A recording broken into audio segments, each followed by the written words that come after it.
Yo, yo, yo. Welcome back to another episode of Shy Bulls Podcast. I'm rested and I'm ready to rock and roll. On today's episode, we're going to talk about, can the Chicago Bulls go on a run in their next 9 games? Got a lot of teams coming up. So we're going to talk about it. But y'all know y'all got to hear the music first. Cognac. Gang.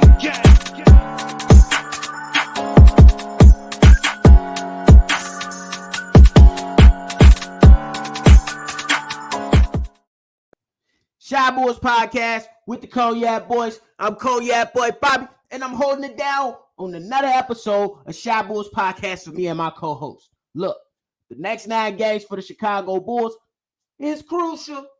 So I'm here to see if I'm posing a question to you guys. Can the Chicago Bulls go on a run in this 9-game span? The teams that are faced, the teams that they're going to be in our way in the next 9 games, it gets real. Starting off with the Boston Celtics, then you go to Toronto. You go to Toronto. Then Toronto come to Chicago. Then we host New Orleans. Then we go Denver, New Orleans again, Orlando, Boston, and then end out that 9-game span with Milwaukee. Look, the schedule still is going to be tough, but with these 9 games, I think it's going to be a nice measuring stick for your Chicago Bulls. First thing first, how does the Bulls match up against all these teams? Okay, so if we break it down to Boston, so we just go quickly run through them, and then y'all let me know if you agree or disagree. So if we're going through Boston, I believe that the Chicago Bulls match up with them pretty damn well. Last time we faced them, we beat them, but we got down with, I think it was like 19. We got down and then came out and beat them by 18. Yes, and then came down and beat them by 18. So I think the Bulls match up with them pretty damn well. But the Chicago Bulls cannot think that they're going to come in and fall down big to teams and continuously come back for wins. So they got to fix it there. I think that with the new coach in there, I think it's a bit challenging. I think if Ime Udoka was in there, it'd be a different kind of thing for the Boston Celtics. But I think the Bulls match up pretty damn well against it because the only big that they have that anybody's worried about, and you ain't too much worried about, is Al Horford.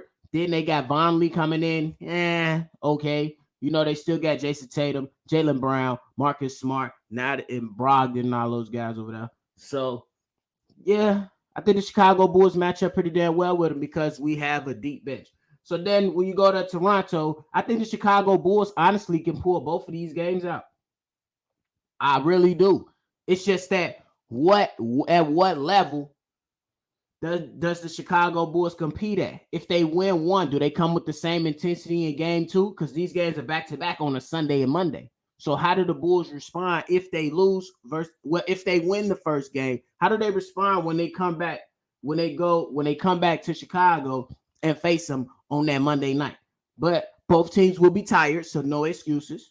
And then, it is what it is. Then against New Orleans Pelicans, I don't think anybody has a solution to stop Zion Williamson.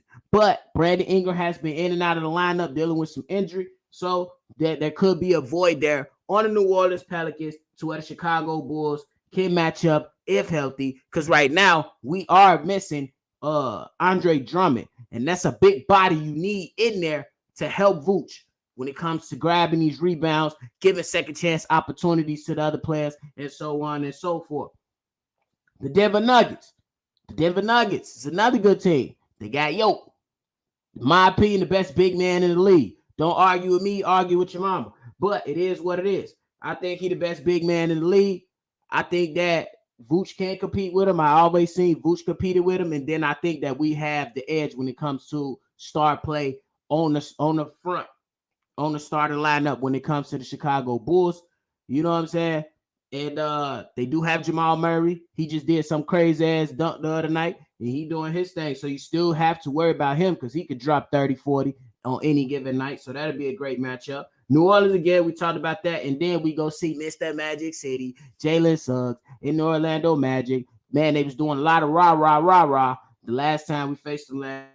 So we'll see how the Bulls respond to that. And then you know how the Chicago Bulls match up against Boston. And then we got another big problem with Milwaukee because Giannis is a dog.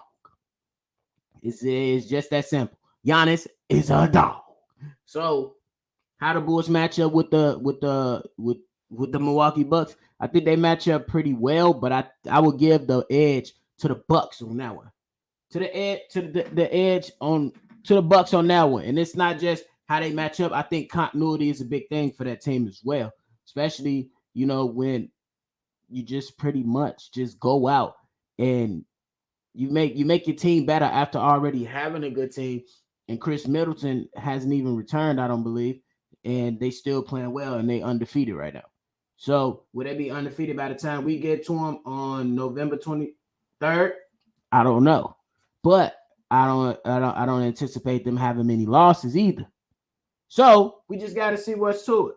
You know what I'm saying? So just to start reeling them off, I'm gonna just let y'all know, Boston, I'm chalking it up as a win. I think Toronto, they might split that one. So win one, lose one. New Orleans, I think Zion might be a problem, but I still think that the veteran leadership might be good. So I'm gonna go a W for that. Denver is a W for that. New Orleans, it's gonna be a loss on that one. Yep, because we're gonna be up there. Mr. Magic City, I'm sorry. We got to go ahead and get that W. Boston, it's a loss. And Milwaukee, it's at Milwaukee. That's a loss.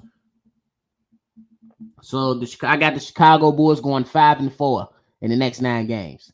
That's not a run, y'all. Damn. That's not a run. That's slightly above average. So if we going, if they 5-4 right now and they go 5-4 again, they basically will be 10-8. Yeah, that's okay, I guess. Yeah, okay. But let's see if they can string together some wins. You know what I'm saying? They on a little small little win streak. 2 wins in a row against Brooklyn and Charlotte. Let's see what they do tonight. You know what I'm saying? Let's see what they do tonight.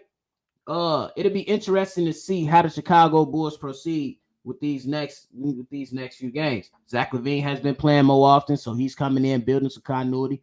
Torched the Brooklyn Nets the other night for 20 in the fourth quarter. So you hopefully you can see a little bit more of that. Teams are getting game planning more for DeMar DeRozan, so he has been slowing down a little bit. But you want to see him just bounce back and see what he can provide for the team. So it's okay. But how do they handle that back-to-back in Toronto is key. How do they handle Zion? And what's the approach when it comes to Milwaukee? If some way, somehow, the Chicago Bulls can win some games that you expect them to drop, we might be in good hands. So y'all go ahead, hit that comment box. What's your projected record for the next 9 games for the Chicago Bulls? Again, that's Boston, Toronto twice, New Orleans, Denver, New Orleans, Orlando, Boston, and Milwaukee. Go ahead and drop your predictions. I got them going 5-4 with the possibility of being 6-3. I don't see it being no better than 6-3. Hey, I could be wrong, but I have to be objective here. I have to be objective here. So go ahead and drop y'all stuff in the comment. Go ahead and drop your predictions for tonight's game. So let me know. Right now, the Bulls are not gonna go on a run. That's just how I put it. But I could be wrong. So y'all just let me know. It's going to be very challenging. But I think that with the depth of that the Chicago Bulls have and with the emergence of Patrick Williams, it's not a fully emergence yet, but he's emerging. We'll see how he can continue to emerge for the Chicago Bulls team. So let me know. All right. If you're new to the channel, hit that like button, hit that subscribe button, hit that notification bell. And I continue to support us. Thank y'all very, very much. If you want to leave a voicemail, hit us up at 773-242-9219. We're going to catch y'all on the next one. Cognac.